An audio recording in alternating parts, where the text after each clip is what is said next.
বরিশাল শহরে আধুনিকতা এসেছে, কিন্তু সেটা গ্রাম্য প্রশান্তিকে কেড়ে নেয়নি। এটা আমার ফার্স্ট ওপিনিয়ন। কারণ বরিশাল শহরটি আসলে বেশ শান্ত আর সবুজ এক শহর। এখানে মেগা সিটির মতো কাচ ঘেরা আকাশচুম্বী ভবন বা কমার্শিয়াল জৌলুস নেই ঠিকই, কিন্তু এর বদলে আছে একটা হোমলি বা ঘরোয়া অনুভূতি, যা শহরটাকে একটা নস্টালজিক রূপ হিসেবে দাঁড় করায়। শহরটা সম্বন্ধে বলতে গেলে এখানে নস্টালজিক আবহাওয়া, শহরের অলিগলিতে ছড়িয়ে থাকা পুরনো ছোট ছোট বিল্ডিংগুলো শহরটাকে একটা ক্লাসিক লুক দেয়।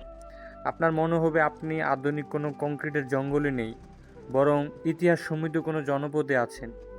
অন্যান্য বিভাগীয় শহরে যেমন শুধু ইট পাথর দেখা যায়, বরিশালে তেমন না।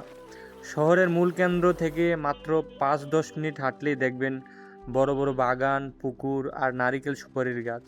বিবির পুকুর পাড়ে দাঁড়ালে শহরের ব্যস্ততা পাবেন, আবার একটু ভেতরে গেলে গ্রামের মতো নিস্তব্ধতা। আর কীর্তনখোলা নদী শহরটাকে এমনভাবে জড়িয়ে আছে যে শহরের বুক চিরে বয়ে যাওয়া বাতাসটাতেও সবসময় একটা গ্রাম্য সজীবতা থাকে।